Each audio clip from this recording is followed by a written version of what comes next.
Good morning, my name is Kurt Ranta, Operations Section Chief for Team 12, managing the Whisky Complex. Again, Whisky Fire, north of the mountain here, north of Mount Hood, and then we have the Sandstone Fire and Blister Creek Fire southeast of the mountain. We'll start on the Whisky Fire today. Division Alpha, again on staff. We did fly this yesterday. If you've been watching these videos, a couple days ago we had probably more smoke showing than we had so far in our time here up in the drainage in East Herman Creek. We flew it yesterday and we'll continue to fly it daily just to kind of monitor it because there's not really great vantage point from the ground here other than way out in this ridge to observe the fire behavior. Yesterday, still smoke along here, not much movement if at all, and actually maybe a little less smoke than a couple days ago just because we didn't have the wind alignment up the drainage that we did a couple days ago. So really no additional threat in here at this point. Moving around to where we're staffing the divisions, Division Gulf along this line. They did good work yesterday. They pulled a lot, just to clarify, work going on at this point is largely rehabilitation and repair. And some of that involves pulling hose layout, like I talked about yesterday, and there's miles of hose in there. Yesterday they pulled hose out in this indirect piece of line, so they're gonna sling that out with helicopters today. And today they're going to work on pulling the hose line on the direct piece of line there that's cold and out on the northeast corner of Whisky up in Gulf. They are done with the wilderness repair that we've been talking about for the last few days in here.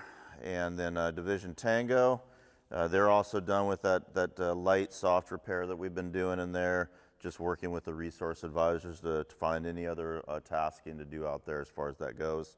And then Tango's helping with the hose haul situation up in Division Gulf.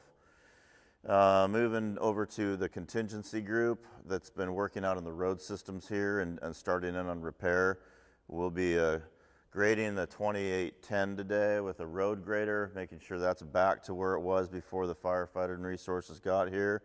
And then we'll also be working with some, I guess yesterday for the locals that know the Greenpoint Upper Reservoir, we did get a fair amount of the hand crew repair done in there, and that entailed rehabilitating the spike camp that we were putting firefighters in there.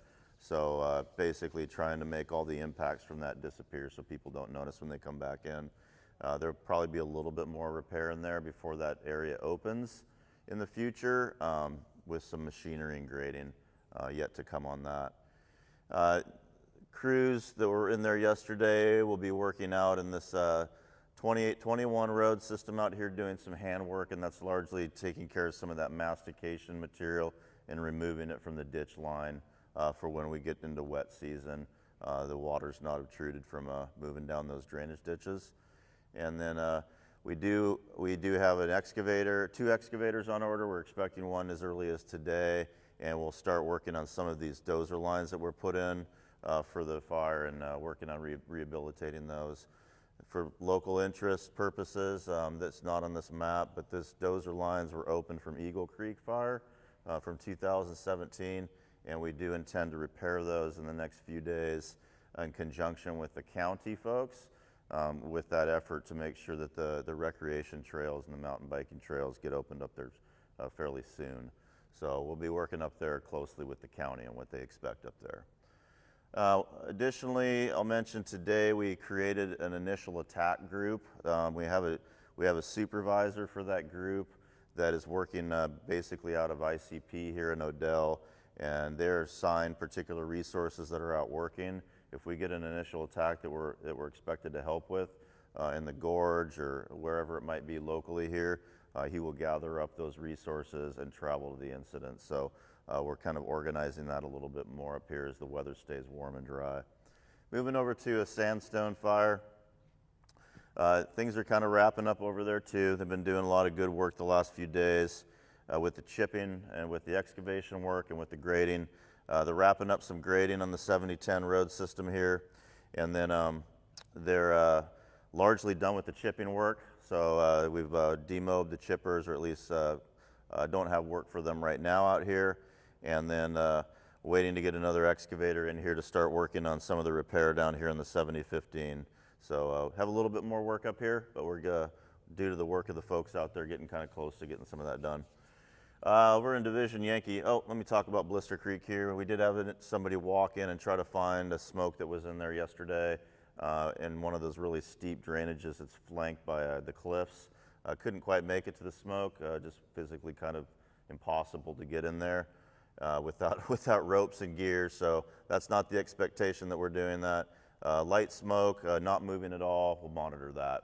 And if we need to, we'll put some helicopter buckets on it.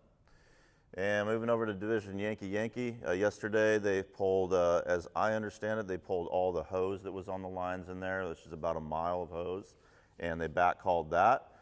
So they're wrapping that up for today, and then really kind of what's left in here is doing some excavator work again, cleaning out drainage ditches, cleaning out culverts, stuff like that for to prevent any water damage to the roads in the future.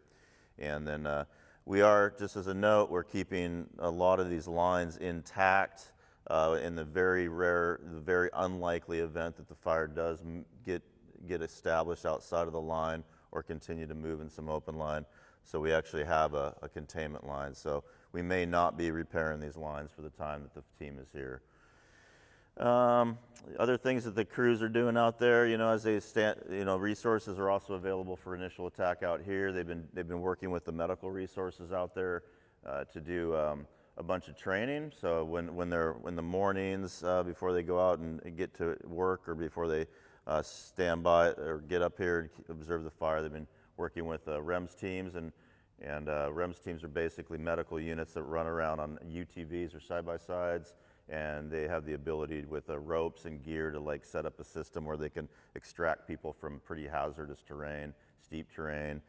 So we have one on each fire, and they're really good about grabbing a crew and running through some scenarios and do some training. So we've been doing that since we have a little bit of downtime here as we wrap up some of this repair. The only other thing I'd mention today, besides the weather, I'll get to that, is we haven't been talking about, but the team does still have some helicopters available. We type them out as Type 3, which are light helicopters, Type 2, which are medium, and then Type 1, which are heavy helicopters. The Type 1s are generally used for dropping water and delivering a fair amount of water, up to a couple thousand gallons a shot, with the big dual rotor Chinooks as an example. This assignment is assigned to Type 1 helicopter, Type 2, and a couple Type 3s.